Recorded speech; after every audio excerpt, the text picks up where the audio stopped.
kandang saya. Dalam 3 bulan dibongkar 1.500.000 kotor. Saya sanggup ada 70 sket di sini, 70 kotak. Apabila sanggup ngisi 100, saya bikinkan lagi di belakang 30 kotak lagi. Saya daftar, nomor pertama saya daftar. Tapi kita harus tanda tangan di atas surat ya, di atas materai 6.000. Oke, bismillahirrahmanirrahim. Assalamualaikum warahmatullahi wabarakatuh. Welcome back to my channel Muklis Kalem. Selamat datang di channel saya Muklis Kalem. Sebelumnya salam hari dari Lampung. Salam tenang Indonesia, salam kambing lover, salam satu hobi serta salam satu profesi bagi seluruh pecinta kambing di seluruh Nusantara dimanapun Anda berada. Untuk hari ini saya berada di kandang saya ya. Itu sampai sudah lihat kandangnya masih kosong. Untuk hari ini saya mau mengupas tuntas tentang fattening, yang dari segi fattening, baik fattening maupun breeding juga mau saya sampaikan.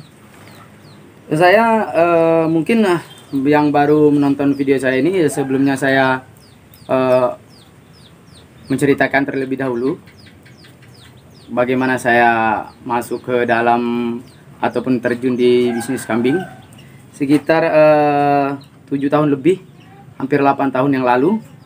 Saya lulus SMA sekitar saya lulus SMA, ingin kuliah karena tak ada biaya. Saya akhirnya terjun ke dunia bisnis kambing ini. Di awal karir saya terjun di bisnis kambing, saya hanya dimodal oleh orang tua 3 juta rupiah.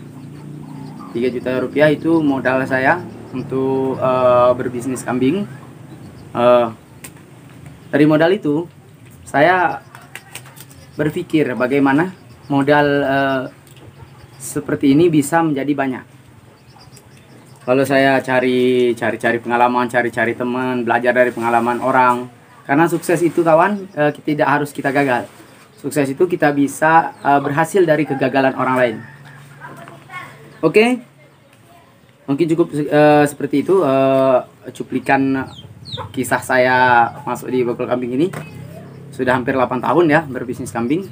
Khususnya saya berbisnis kambing jual beli iya, juga di fattening. Di fattening juga saya bukan jago bro ya. Saya sampai sekarang pun masih belajar dan saya belum berani menggurui ataupun memberi tips-tips yang menjamin ataupun hitungan-hitungan yang pas itu saya tidak bisa mengatakan. Sebabnya fattening itu kalau kita mau di fattening doang itu nihil mau berhasilnya bro. Sebab apa? Kebutuhan kita besar bro. Kalau kita cuma mengharapkan di untung kambing di fattening itu kayaknya untuk memenuhi kebutuhan kita itu, apalagi untuk pemula, itu sangat nihil. Saya sarankan bagi yang mau fattening juga harus ada usaha yang lainnya. Fattening itu juga untuk tabungan bro. Kalau dapat untung kita belikan di makanannya. Apalagi fattening untuk silase, yang menggunakan silase biasanya ini sudah di atas 30 ekor ke atas. Biasanya pakan itu pakai silase basah. Ya, silase basah. Itu banyak resiko kematiannya, bro. Untuk campuran silase itu kan daun singkong kita giling. Yang bagus itu kita biarkan layu juga dulu. Terus kita giling, kita fermentasi dalam plastik 3 hari. Apabila 3 hari sudah matang, warnanya seperti daun singkong yang sudah dikukus atau direbus, bro ya. Jadi direbus itu persis sama sekali seperti itu, tidak ada zat-zat untuk membuat kambing itu masuk angin ataupun zat-zat racunnya. Oke, kita ulas untuk fattening.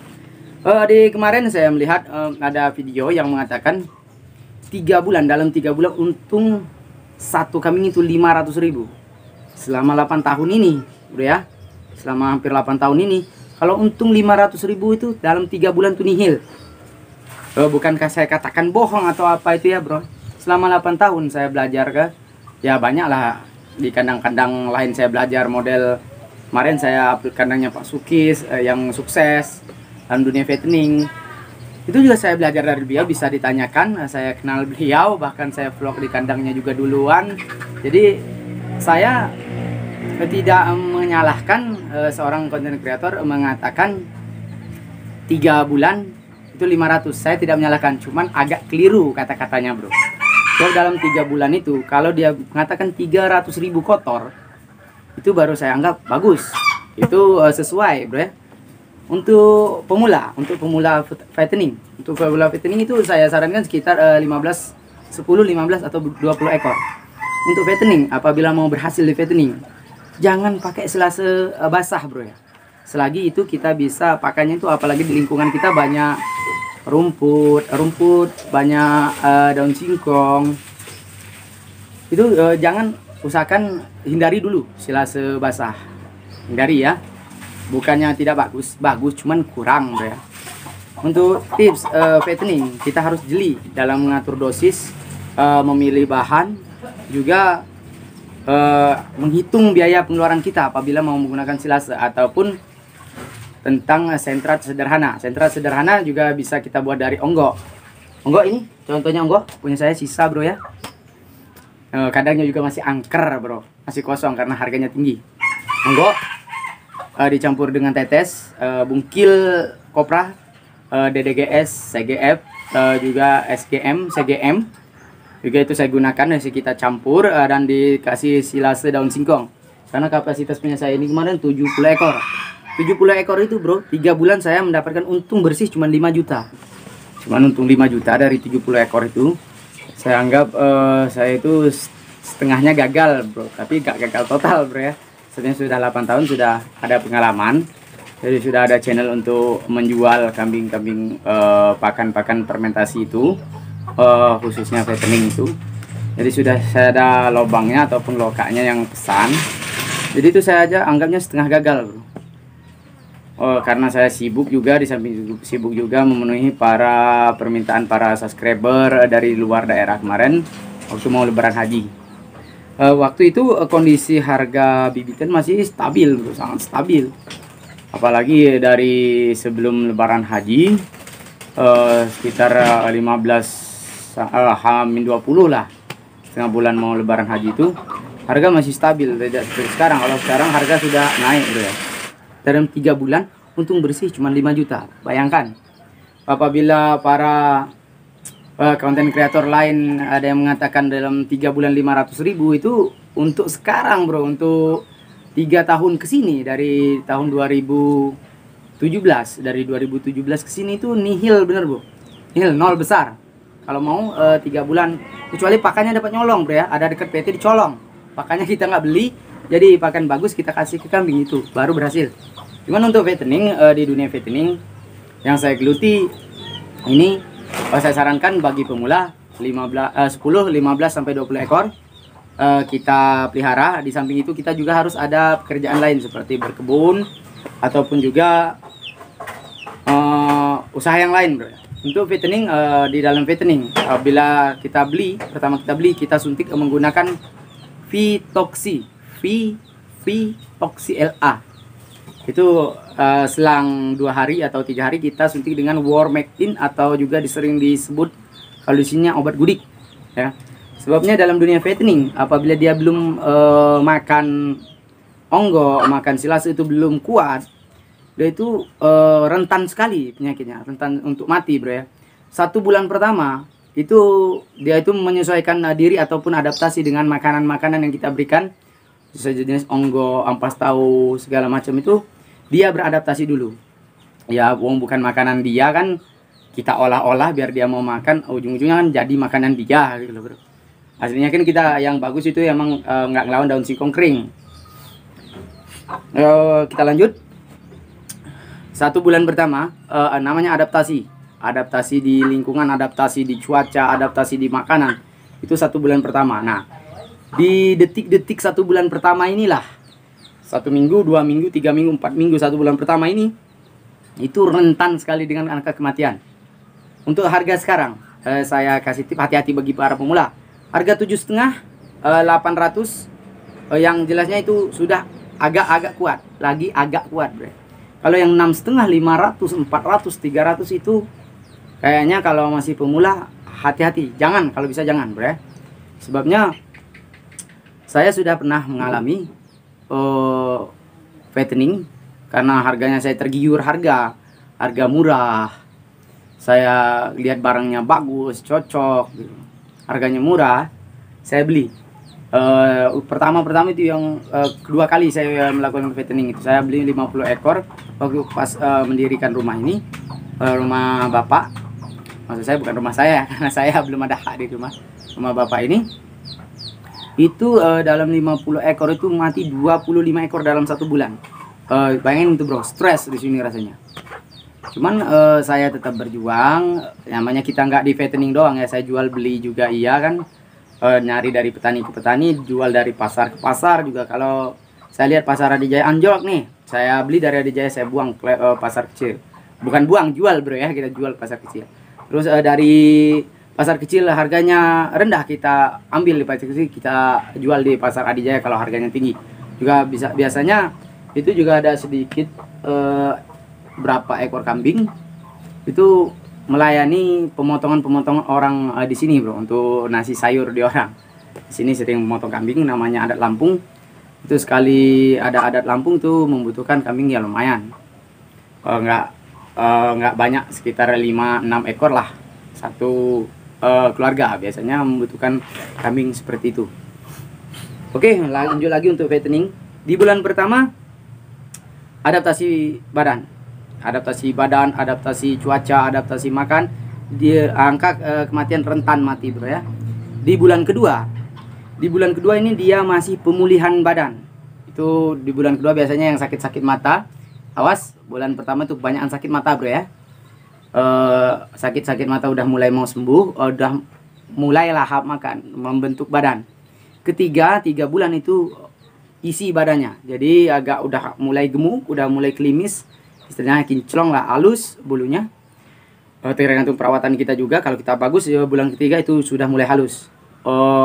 Itu baru mau gemuk, badannya udah mulai gemuk, dan bulan berikutnya siap untuk dipanen. Juga apa payahnya di fattening? Di fattening itu kalau kita bisa ngasih makan onggo, campur silase daun singkong, campur bungkil, campur tetes, itu kalau kita udah berhasil di situ, kalau kita nggak ada channel untuk buangnya ke tempat breeding, biasanya pakan dari silase segala macam itu, atau juga konsentrat sederhana itu, kita pindah ke kandang lain, itu susut bro ya. Jadi dia harus adaptasi lagi di sana. Biasanya makanya konsentrat kita pindah lagi, kita jual ke petani, dan itu mau penyusutan badan sangat signifikan sekali. Jadi dalam 3 bulan itu, kalau 1 ekor, di dalam saya hitung untungnya itulah di dalam 3 bulan 300.000 kotor. 1 ekor 300.000 kotor untuk bikin konsentrat segala macam. Itu sekitar 1 ekor itu dalam 1 bulan itu sekitar 60 sampai 65 bahkan 70.000. Itu saya anggap sudah berhasil. 50.000 lah, kita ambil 50.000. 50.000 jadi 50.000, jadi 150 1 ekor. Itu dalam teori bro ya. Ini belum angka kematiannya. Apa kalau dia mati 2 atau 3 itu sudah mengurangi untung kita. Makanya hati-hati untuk para petani, jangan tertipu harga. Ini saya belajar dari pengalaman saya pribadi, bukan pengalaman orang bro ya, bukan pengalaman orang. Angka kematian saya mungkin kalau di dalam fattening selama 8 tahun, kalau mau ngitung yang mati, tiap saya isi kandang pasti itu ada yang mati bro. Cuman 1 kali 1 tahun pada 2018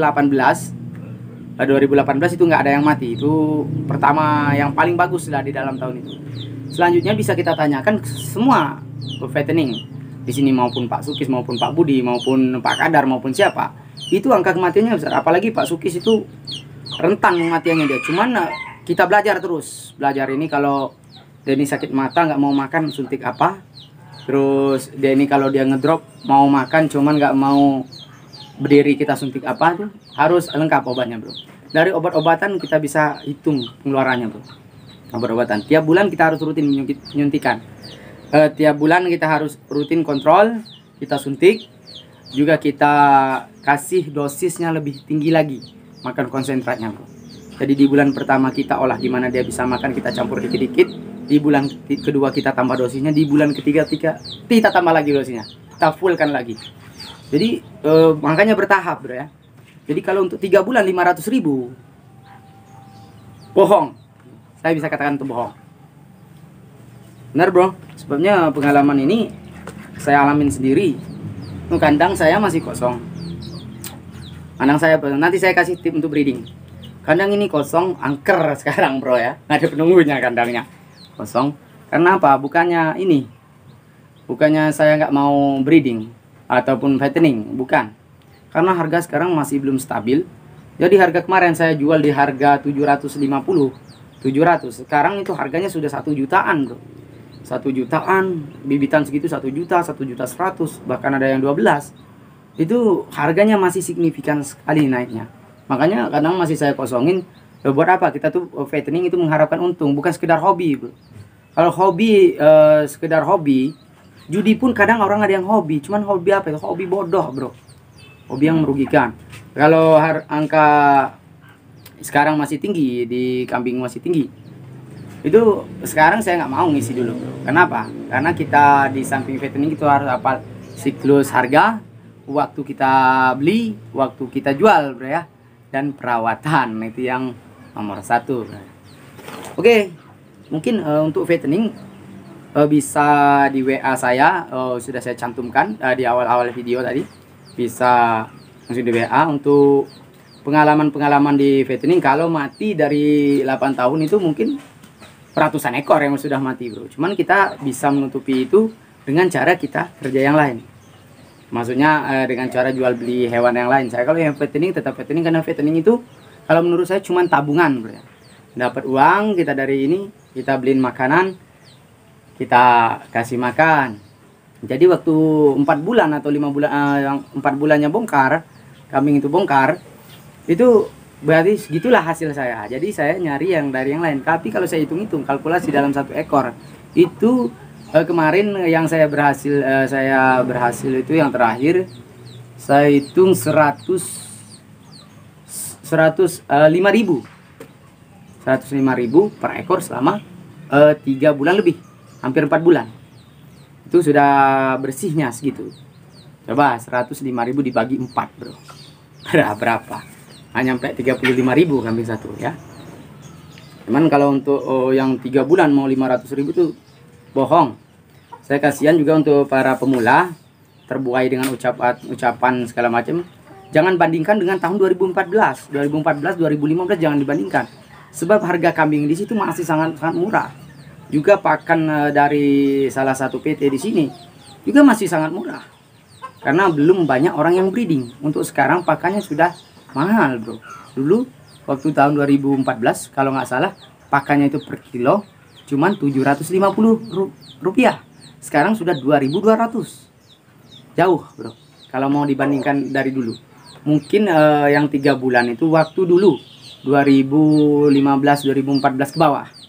Tapi kalau untuk sekarang, kalau ada yang sanggup mengisi kandang saya dalam 3 bulan dibongkar 1.500.000 kotor, saya sanggup. Ada 70 sket di sini, 70 kotak. Apabila sanggup ngisi 100, saya bikinkan lagi di belakang 30 kotak lagi. Saya daftar, nomor pertama saya daftar. Tapi kita harus tanda tangan di atas surat ya, di atas materai 6.000. Sebabnya kalau fattening itu jangan main-main bro. Fattening itu angka kematiannya banyak, besar, juga risikonya besar bro ya. Cuman kemenangannya itu 4 bulan ataupun 5 bulan bongkar. Beda dengan breeding. Breeding itu 6 bulan baru melahirkan. Ya untuk babon yang sudah kawin bro ya. Pak yang belum kawin itu untuk dere nunggu masa birahinya, baru dia dikawinkan, baru nunggu 6 bulan. Cuman untuk breeding, saya kasih tips di breeding. Breeding hindari dengan molase tetes tebu. Molase tetes tebu biasanya itu anaknya mau prematur. Ini biasanya. Cuman ada juga sih yang nggak prematur. Tapi kalau saya hindari tetes tebu. Kalau untuk breeding ya. Breeding itu paling bagus daun singkong kering bro. Jadi daun singkong itu kita keringin, jangan langsung dikasih makan, besoknya kita kasih makan. Itu bagaimana cara sampai seperti itu. Jadi waktu sekarang kering kita simpan dulu, kita tumpuk, habis itu besoknya kita kasih, itu saya jamin kambingnya nggak bakal mau keracunan. Tapi kalau walaupun dia kering, habis sampai angkat, langsung kasih makan ke kambing, itu banyak kembung. Apalagi dikasih makan waktu jam-jam yang rawan. Jam-jam rawan itu sekitar jam 5 ataupun jam 6 sore. itu jam rawan menurut saya, karena kebanyakan kambing di jam-jam itu kalau dikasih makan daun singkong walaupun kering ataupun basah, kebanyakan cuman kalau udah terbiasa sih enggak juga bro ya, kebanyakan yang kembung untuk menghindari resiko-resiko kematian untuk breeding.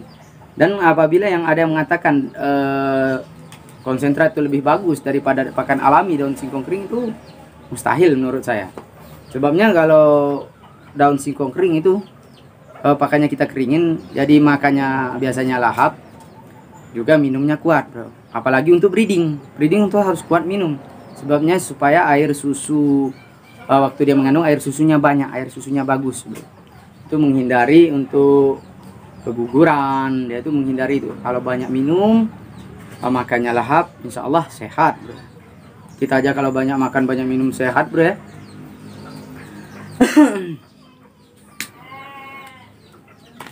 Sekali lagi untuk para pemula yang saya kemarin upload sekitar harga 100.000, harga 50.000 itu bukan hoak bro.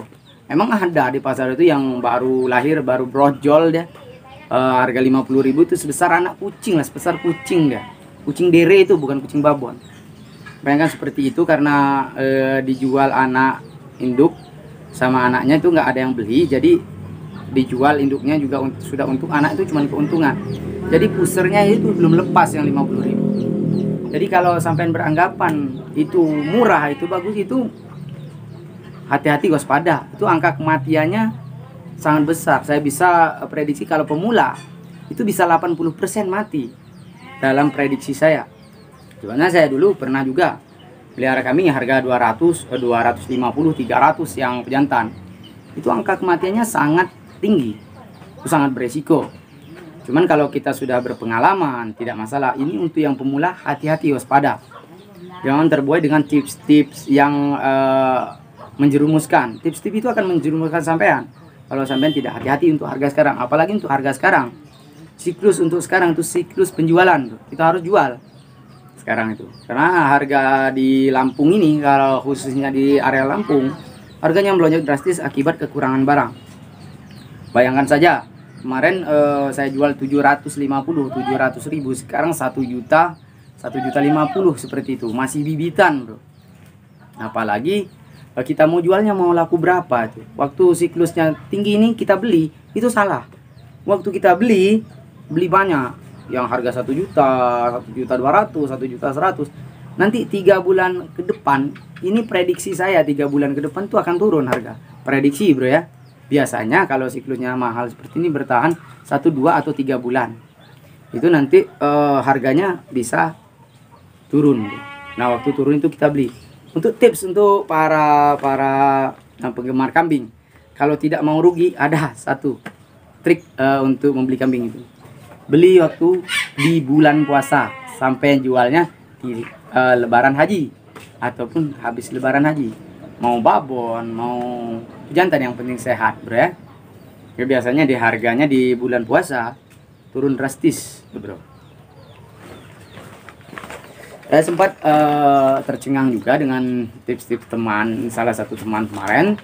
Dalam 3 bulan untung 500.000 itu saya mau daftar bro. Saya hubungin orangnya, nggak sanggup. Saya bilang, sampean mau makan apa? Mau pakai molase, mau pakai onggok, mau silase. Saya turutin bro. Itu sangat-sangat besar untung 500.000 kotor itu. Sangat-sangat besar. Kita ambil yang 1 jutaan. Untuk 1 jutaan tuh angka kematiannya ada. Cuman sudah rendah bro. Nggak terlalu tinggi angka kematiannya itu.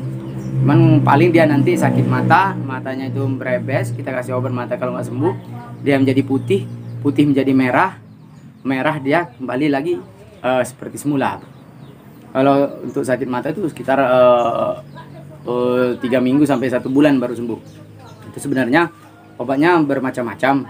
Kalau saya sih, kalau nggak pakai obat tetes insto, saya kasih air perasan daun sirih, terus saya semprotkan di matanya, terus saya kasih domek. Domek itu 1 kapsul, terus minyak makannya 2 sendok makan. Kita buka kapsulnya, kita campur, kita oleskan. Itu bisa untuk 5 sampai 6 kambing lah. 5 sampai 6 kambing satu kapsul. Itu satu hari 2 kali aja cukup. Kalau sibuk 1 kali aja nggak apa-apa bro. Penting rutin itu untuk mempercepat. Cuman kalau dia sudah putih semua seperti mau pecah itu sulit sembuhnya bro. Sembuh tetap sembuh asal dia makan. Makanya harus rutin, sebabnya dia nggak ngelihat waktu sakit matanya itu jangan panik kalau sakit mata itu. Yang penting dia bisa makan, kita kasih makanannya. Dia kan nggak ngelihat tuh, kita kasih yang deket-deket dia aja lah, biar dia nyium-nyium kan makan tuh kambing. Itu pasti sembuh. Cuman agak lama bro, sekitar 3 minggu sampai 1 bulan. Dari pengalaman saya itu sih bro ya. Untuk sekali lagi untuk para pemula, hati-hati, jangan tertipu harga. Kalau untuk di fattening kambing kacang itu saya sangat tidak menyarankan. Saya sarankan dengan Jawa Randu. Kalau untuk fattening jangan kacang ya, paling tidak Rambon kacang yang bagus modelnya. Rambon kacang itu ada 2 tipe, satu itu yang sedang, satu yang hampir menyerupai Jawa Randu. Apabila yang lebih bagus itu saya sangat sarankan Jawa Randu. Ya, Jawa Randu itu penjualannya juga oke, harganya oke, enggak terlalu tinggi, enggak rendah, itu sedang lah kalau Jawa Randu. Itu untuk musim biasa. Kalau untuk musim Lebaran Haji ya juga tinggi juga Jawa Randu. Jawa Randuan itu sekitar bisa sampai 90 cm Jawa Randu. Untuk semi PX itu bisa 1 meteran bro, itu semi PX. Tapi kalau untuk semi PX harganya itu tinggi bro. Jadi untuk para pemula saya sarankan untuk Jawa Randu saja. Ingat, hati-hati dengan pemilihan barang. Sekali lagi, hati-hati pemilihan barang, jangan tertipu harga barang, jangan tertipu tips abal-abal. Kenapa? Karena saya mending bicara pahitnya. Sebab dunia fattening itu adalah dunia tabungan, untuk kita tabungan doang. Tipis sebenarnya untungnya bro, kalau mau kita hitung. Tapi kalau pakannya kita mau beli semua, jangankan tipis untung, bahkan keuntungan aja tidak ada. Kalau bisa kita rawat sendiri, kita nggak beli pakai pakan alami, itu lebih bagus sebenarnya. Dagingnya lebih padat juga iya. Tapi kalau dipakai konsentrat biasanya lemaknya lebih banyak tuh bro. Emang kambingnya cepet gemuk, cuman pakannya modalnya gede bro. Kalau kita nggak pinter-pinter ngolah, menghitungnya, terjerumus bro. Tapi kalau untuk 10 sampai 20 ekor biasanya bisa dipelihara pakai pakan sederhana saja. Pakan yang nggak beli itu kita nyari daun singkong, rumput. Ingat di rumput bisa juga menyebarkan sakit mata kalau masih basah kena hujan ataupun kena embun. Saya sarankan dikasih makannya yang sudah kering ya bro ya. Jangan sampai basah kena hujan ataupun kena embun, karena itu sangat rentan untuk sakit mata. Oke, bagi para pemula saya sarankan obat jangan sampai ketinggalan Vitoxy LA dan Ivermectin ya. Itu kalau bisa juga untuk cadangannya Biodin, B kompleks juga ya. B kompleks juga bagus untuk vitaminnya. Bisa juga pakai injektamin, itu untuk vitaminnya bisa juga. Tapi kalau mau pemula, mau hobi-hobian saja ya nggak masalah kalau kita nggak cari duit. Yang kita di dunia fattening itu, di dunia bisnis itu kita nyari duit ya. Oke, mungkin cukup sekian review saya hari ini. Maksud saya tutorial yang saya berikan hari ini. Pada Allah saya minta maaf, pada para yang terhormat subscriber dan viewer saya minta maaf. Saya iri, wabillahi taufiq wal hidayah. Wassalamualaikum warahmatullahi wabarakatuh.